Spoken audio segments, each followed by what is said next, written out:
Si en 2020, vous prenez un TGV, il se pourrait bien que ce ne soit pas forcément avec la SNCF. Car l'entreprise perdra son monopole en décembre de cette année-là, comme prévu par la réforme d'Emmanuel Macron. Mais le plus surprenant, c'est que même si vous allez chez un concurrent, la SNCF gagnera quand même de l'argent. Et c'est bien pour ça qu'une branche de la SNCF démarche elle-même les futurs concurrents. Explication. Lorsque l'on parle des trains, on parle toujours de la SNCF. En réalité, il faudrait presque dire les SNCF, car il existe deux branches. La plus connue, c'est SNCF Mobilité, qui gère le transport de voyageurs et certaines filiales comme les bus Keolis ou des activités de transport de marchandises. Mais il y a aussi SNCF Réseau, qui s'occupe, comme son nom l'indique, des réseaux, c'est-à-dire des chemins de fer, leur maintenance et organise la bonne circulation des trains. C'est de cette branche que l'on va parler. SNCF Réseau a deux sources principales de revenus. Déjà, les subventions publiques, mais elles ont tendance à diminuer. Ensuite, les péages que paye chaque train pour circuler sur son réseau. Car oui, cela peut surprendre, mais lorsqu'un train circule en France, l'opérateur de ce train, par exemple la SNCF dans le cadre d'un TGV, doit payer une redevance pour avoir le droit de circuler sur les rails. Et cette redevance, elle est perçue par SNCF Réseau, car c'est cette branche qui gère les infrastructures ferroviaires. C'est un peu l'équivalent d'un péage. SNCF Réseau, c'est l'établissement public qui s'occupe de l'entretien des infrastructures ferroviaires.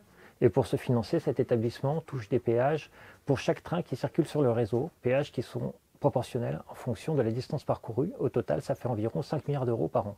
Donc, en théorie, si l'arrivée de la concurrence se traduit par davantage de trains en circulation, SNCF Réseau touchera davantage de péages et donc d'argent. C'est sur la base de ce raisonnement que SNCF Réseau a créé une entité spécialement chargée de démarcher de nouvelles sociétés ferroviaires pour circuler sur son réseau, et donc de concurrencer SNCF Mobilité. Car des ressources, SNCF Réseau en a besoin. La société gère plus de 30 000 km de lignes ferroviaires sur lesquelles circulent 15 000 trains commerciaux et 5 millions de voyageurs chaque jour. Ce réseau, il faut le surveiller, l'entretenir et parfois le renouveler. Pour ça, SNCF Réseau a acheté par exemple plus de 175 000 tonnes de rails en 2017 ou encore 1,9 million de traverses, ces morceaux de bois qui maintiennent les rails. Et tout ça, ça coûte de l'argent, 5,3 milliards d'euros d'investissement en 2017. SNCF Réseau compte donc sur l'arrivée de nouveaux opérateurs ferroviaires concurrents de SNCF Mobilité pour augmenter le trafic et donc ses revenus.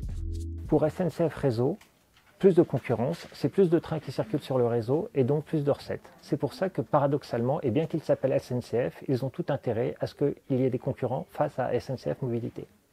Et les choses pourraient fonctionner, car en mars 2019, la société affirmait avoir deux entreprises avec lesquelles elle avait des discussions et espérait que les choses pourraient se concrétiser.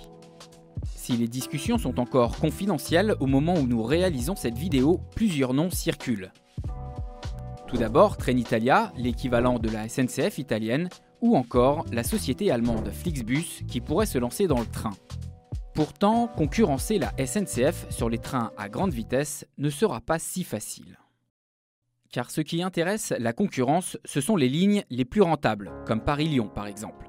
Or, la réforme ferroviaire prévoit une hausse des péages sur ces trajets, justement pour compenser les pertes sur les lignes en déficit. Par ailleurs, la SNCF a renforcé ses offres à bas prix, comme Ouigo, justement pour affronter la concurrence. Bref, la bataille ne fait que commencer.